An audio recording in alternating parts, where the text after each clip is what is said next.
Yan. May nagkukulay din dyan sa likod. Ang lamig dito guys. Lamig-lamig. Winter. 12 degree. Lalo akong nilalamig kasi malamig yung kulay na dito yun eh. Tikat-tikat yun na.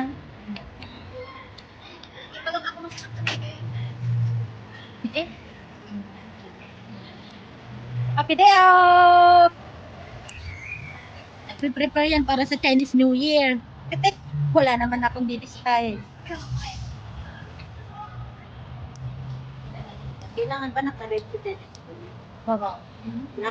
Kasi every Chinese New Year nung pupunta si mama, binibilhan ako ng mga red na damit. Yung pinakasuot na pagka lumalabas kami ng kotse. Nagre-red. Lucky color daw yun. Hey, what happened?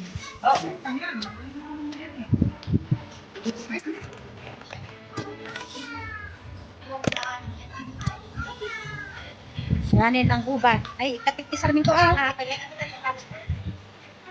Ay, nakulayan niya sa ko.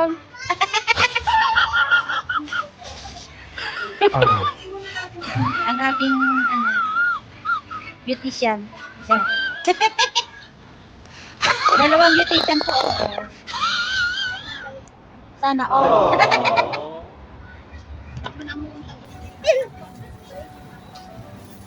Sa parlor mahal.